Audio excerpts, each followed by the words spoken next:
Hello दोस्तों, आज की कहानी है देवों पे देव महादेव के एक और अवतार भगवान काल भैरव के बारे में। दोस्तों, हिंदू पौराणिक कथाओं में भगवान शिव के प्रमुख 19 अवतार बताए गए हैं, जिनमें महादेव का चौथा अवतार काल भैरव है। काल भैरव का नाम सुनते ही उनके कार्य का अनुमान हो जाता है। ये भगवान शिव के चौथे अवतार है और इन्हें बहुत ही क्रोधित और उग्र माना जाता है, परंतु महादेव का ये अवतार बहुत ही कृपालु और भक्तवत्सल है। दोस्तों, इसमें एक कहानी आती है कि इनका अवतार कैसे हुआ। एक समय की बात है जब ब्रह्मा जी और विष्णु जी के बीच में उत्तम तत्व को लेकर प्रश्न उपस्थित हुआ। उस समय ब्रह्मा जी मेरु पर्वत के शिखर पर विराजमान थे। तब ब्रह्मा जी ने कहा, इस संसार की रचना मैंने की है, तो इस संसार का सबसे उत्तम तत्व मैं स्वयं ही हूँ, यानी सर्वश्रेष्ठ। किंतु भगवान विष्णु इस बात से बिल्कुल असहमत थे। उन्होंने कहा, इस समस्त सृष्टि का पालनकर्ता मैं हूँ, अर्थात मैं ही इस सृष्टि का परम तत्व हूँ, अर्थात बहुत ही सर्वोच्च और सर्वश्रेष्ठ हूँ। तब उन दोनों के बीच में ये प्रश्न का उत्तर तब भी नहीं मिला, अतः वे दोनों ही फिर इस प्रश्न का उत्तर ढूंढने के लिए वेदों के पास में गए। वेदों ने भी उन्हें बताया कि इस सृष्टि का, संसार का सबसे उत्तम तत्व भगवान शिव ही है, जो सर्वोच्च प्रश्नकार है और वही श्रेष्ठ है। परंतु दोनों वेदों के भी उत्तर से संतुष्ट नहीं हुए।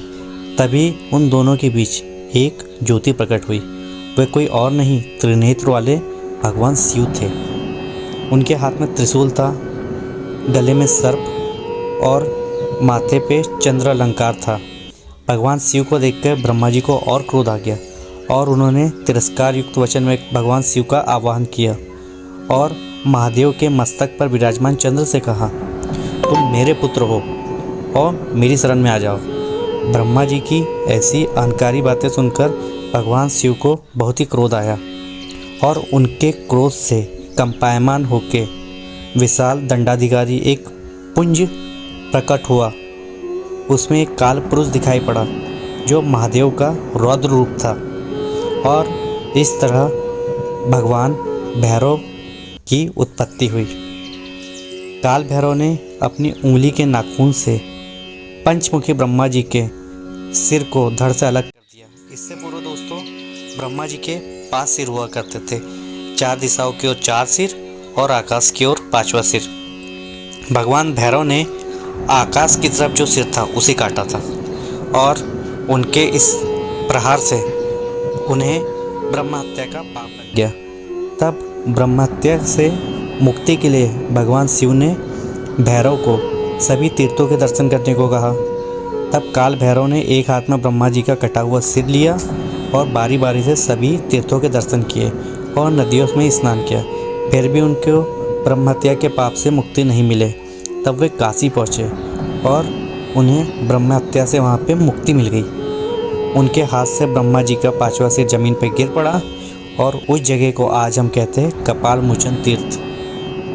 इसके बाद से भैरव काशी में सदा के लिए बस गए और ऐसी मान्यता है कि काल भैरव काशी में ही स्थायी रूप से निवास करने लगे। तो दोस्तों, आज की कहानी आप लोगों को कैसी लगी कृपया कमेंट बॉक्स में बताइएगा और चैनल को लाइक और सब्सक्राइब करना ना भूलें। धन्यवाद।